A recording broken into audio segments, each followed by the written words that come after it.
Hey everyone, welcome to part 2 of the Manoa Medieval Combat Club's advanced sword video. That's this one that I made earlier. I am making this for someone and they had a change of request, so if you don't want to watch me do this part, you can skip ahead and I'll make a note of that. For those of you sticking around, I'm going to trim it down a little bit so it's a little, the ricasso is more of the hand instead of like those 3 fingers, right? So what I'm gonna do is take my speed square, go to the angles, because this is about where I want that line. Mark that across. And then I'm going to move, essentially I'm moving that angle down to this point. But I want to keep this layer to continue through the ricasso, so I'm not going to cut through that part. But I am going to level this off here. And then I'll do that on this side. I'm going to take my scissors and cut into the angle.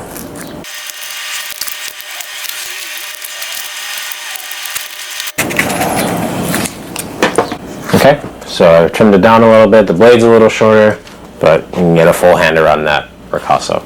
So for taping, okay, because that's what the rest of you are here to do, I've got 2 different gray duct tapes. So this one I'm going to use more for the blade because it's a little softer. I don't really know how to describe the differences other than this is kind of textured and this is very flat. So this I'm going to use for the blade side because it's a little softer and a little better at absorbing impact. And this one I'm going to use for the side or the flat of the blade as more of a finished look. I've also got black Gorilla Tape, which I've decided I'm not going to use, so ignore that. For the guard and pommel, I'm going to use this tape. It's Iron Force, and as you can see in comparison to this duct tape, which I'm going to use for the blade, this one is a little more gunmetal color. And I want that contrast between blade and pommel and guard. So that's what I'm going to do. For the handle, I'm going to use this black electric tape. I've explained in previous videos, I like this sort of almost leather-like texture that it has. And also the finish is very nice, this black, the sort of semi-gloss color. And then that against the gunmetal and the sort of silver of the blade should come out very nice. I'm going to start with the gunmetal because I'm going to start with the pommel and the guard. And that's so that if I have to tape up onto the blade or up or down the handle, that when I do my final wrap of the handle and then the blade, it gets covered and it's give a nicer finish on that. So I'm going to I like to use my hands because it's the easiest. So I'm going to do about like from the middle of my palm to the top of my middle finger is going to be my measurement. And that only has to get as specific as you want. Finding a nice way to do quick and dirty measurements that don't have to be exact is always a nice thing. So I'm going to leave that there, that way I don't have to use my hand every single time. I can just do the first. And I'm going to rip a bunch of pieces and set them right on my little table here. Maybe 6. And then I'm going to rip them all in half.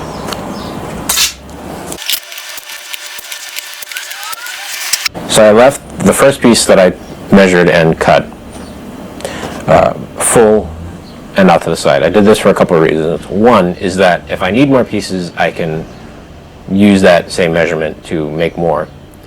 Another reason is because I've realizing I may have cut and torn too many, but it's always better, I think, to start with more because I can use them for other stuff if I need it. And yeah, so for the pommel, that's what I'm going to do. Actually, the first thing I'm going to do is I'm going to take one of these pieces, rip it in half, and I'm going to go from the handle down over the pommel, like that, on one side, and here on the other. I'm going to do the same thing on this side, and I'll tell you why in a second. Since I'm going to lock these down with the handle taping, then they'll be here and this top part will be covered. And if this part comes off on the side, that is easier to fix. Now I'm going to take one piece and I'm going to put so I'm going to take this piece, I'm going to put the non-torn side to the handle and kind of do like that. I'm going to grab another piece, same thing, I'm going to do the non-torn side and I'm going to overlap a little bit so that it covers the ripped edge. That's another finish thing, it just gives you a nicer look at the end.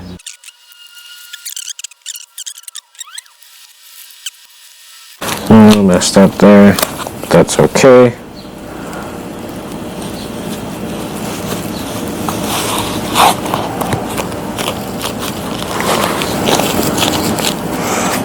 Okay, so pommel's a little ugly. So that's what our pommel light looks like so far. I wound up not using this 6th piece that I had, the measurement piece. And since I don't need it for the pommel, what I'm going to do is rip it in half. And I'm going to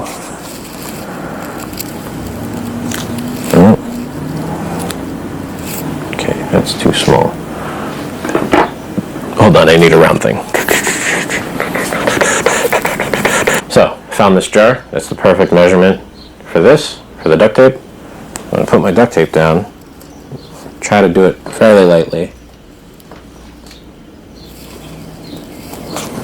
Then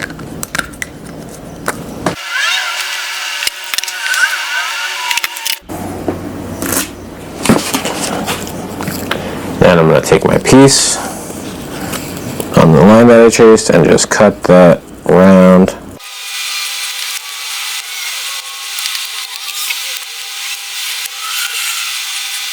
Okay, got my rounds cut out, and I'm just gonna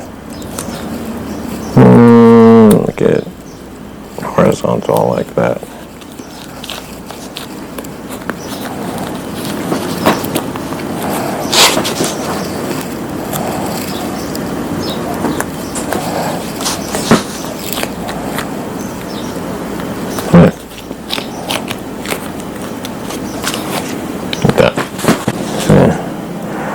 So it's not perfect, but it's a little nicer than having the raw edges just sticking out. I think so anyway. Moving on to the guard. I'm going to take a piece, do the same thing, I'm going to measure it.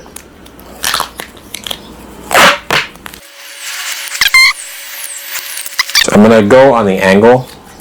So when it overlaps, it's going to make kind of a diamond shape. So I'm going to cut 4 of those. Okay. I'm going to take this piece, make sure to overlap the center. Don't want to meet. Yeah. Kind of like that. I'm going to take my scissors. I'm going to cut along the blade, or in line with the blade edge on either side.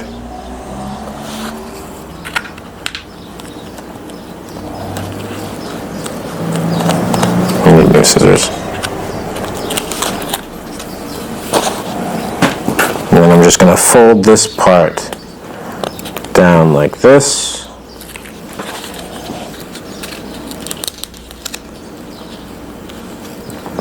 And the center down like that, so it overlaps a little bit.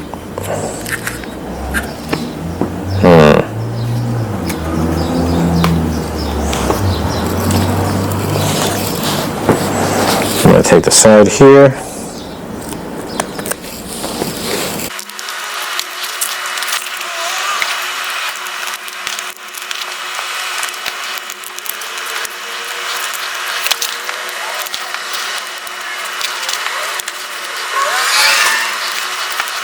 Okay, that's one side done.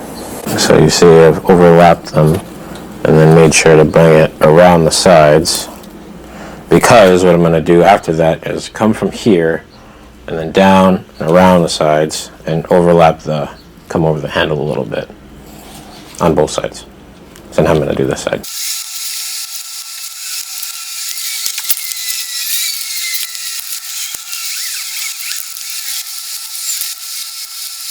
So both sides are done. Now I'm going to take tape and rip it to this thickness, and then go around this side and come down a little bit, and this side and come down a little bit. Sort of the trick to taping, at least the way I do it, is that everything kind of locks each other in place as you do it.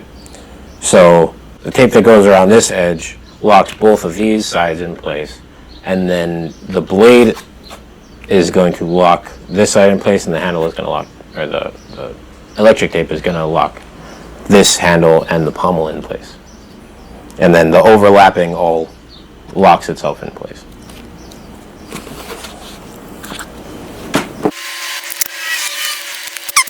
Oh, okay. Weird stroke of luck.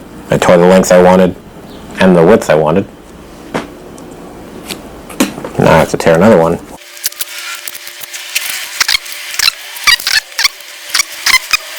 I'm going to tear into the sides a little bit so that it wraps kind of nicely around the handle, and then same thing around the blade.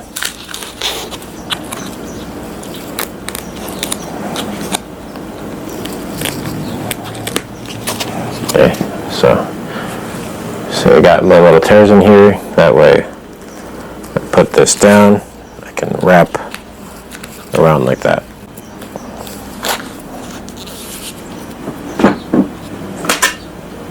I'm going to start with those little rips here like that.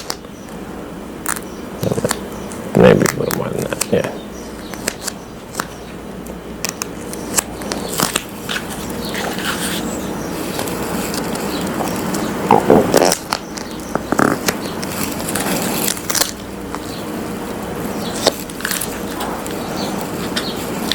Start on the end and go around.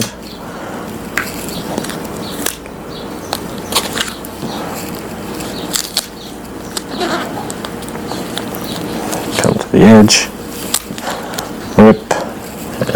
Rip and wrap around. See that we got it wrapped around here, wraps around the blade like that, and then down around the handle. So now I'm going to take my electric tape and I'm going to wrap the handle.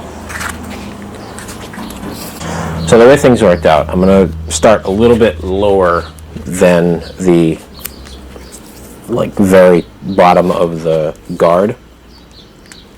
That is just circumstantial. So if yours works out that way, you can come up nice and right up under the handle if you want. Okay, go around a couple times and then I wrap, and I want the tape to overlap about halfway. That's just personal preference.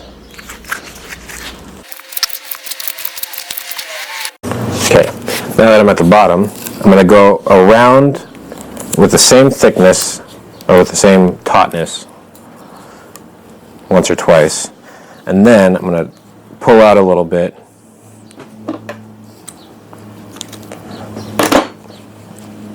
and then wrap it around a little bit more, but much more slack. That's because if you wrap electric tape too tightly, and then your last, overlap is also tight, when you cut it and you put it down, eventually it's going to start to peel off, and it doesn't look as good. when you have some slack and you put it on, it helps it lock nicer so that there's no tension on the edge itself. That's why you give a couple inches extra. Now it's time to work on the blade. Similarly to the pommel, basically what I'm going to do is get a measurement and then rip a bunch and then put them on and then rip more as I need. Since I'm starting at the ricasso, which is much thinner, obviously, than the blade, I'm going to get that measurement and then get a different measurement when I get to the blade because they're different.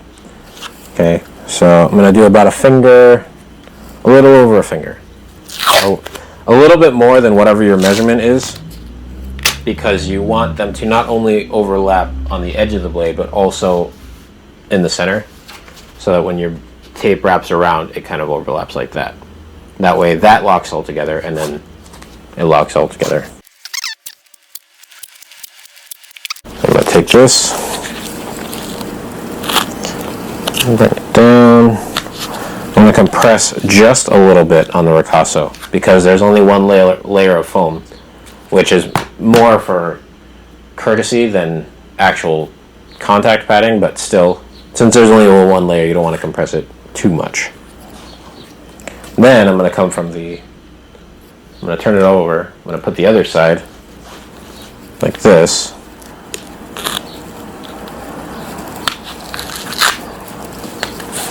And that locks the first two pieces together. Then I go on the same side as my previous side. I come down like that. And then I'm going to shift over and do one and two on the same side.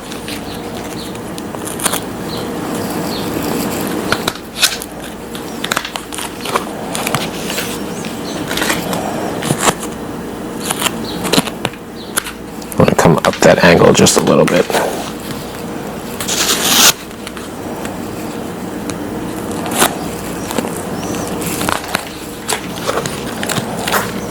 So you see I've come up the angle just a little bit, is because then I'm going to also overlap that into the angle and then carry on down the blade. Now I need to get my measurement around here. If you're not sure about your measurement based on your hand, you can take the piece that you cut and sort of pull the non-sticky side over and try to compress it to where you want it.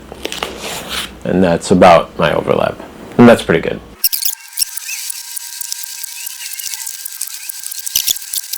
Right, I ripped 20 pieces, and that should be a good place to start if it doesn't totally cover the whole thing. So I'm going to take one of these pieces. I'm going to very carefully and quickly rip it in half. And I say that because this particular duct tape, I don't know why, but it kind of bunches up. It's like getting a run in stockings or something, where it pulls the lining from inside and bunches everything up and makes it look bad. So, well, it's good for blades, it's just something to watch out for. So I rip it in half, and I'm going to do the angle and overlap as I go. Ugh, see, it kind of noodled up on me. So, overlap. And I just find this is a little easier than trying to do the angle all in one go. So that's our angle. And then we take our full pieces. And as I put these on, I want to compress a little bit, because I personally like to, and you don't have to. But one thing that you can keep track of is bending or snaking. So when I put my duct tape on, I want to make sure that the edge is in line with where I want it to go. And then as I go down the blade, make sure that they're straight in relative to each other.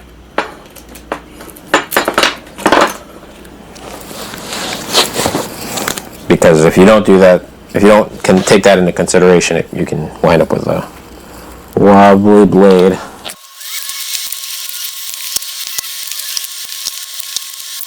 Now I've come to the slightly trickier bit, which is the tip. So I'm not quite where I want to be with the straight edge yet. So I'm going to take a piece, I'm going to rip it in half and finish up the top level here, and then I'm going to start going into that angle. Now I'm going to take a piece like this. I still want to overlap the straight part of the edge. Like that.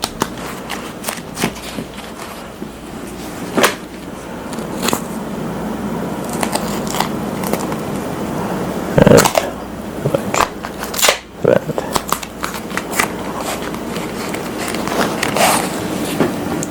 And finally, I'm going to take another strip and rip it in half, and I don't want a very sharp point for a couple of reasons. One is because it doesn't give you any benefit in this case for this particular, I mean, if you had an actual blade, you'd want a good point, but since there is no point, there's no need for a point, you don't really have to make one.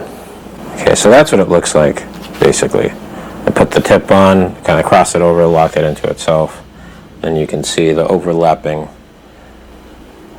duct tape as it goes down into the guard and into the pommel.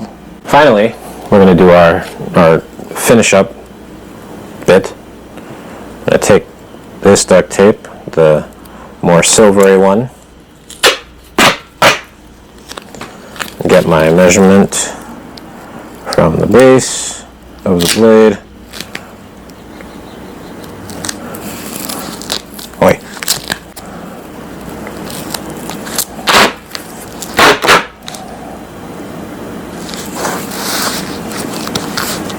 To the tip. Well, to near the tip. I'll come a bit down from that. And then I'll rip a second one based on that length before I adjust. So, just repositioning, making sure that my tape is centered along the blade, nice and even. Let it wrap around the edges here a little bit. Then for just a little bit of flair, I'm going to cut these. Oh, I need better scissors. A little bit for freehand, I think. And take this piece and do the same thing.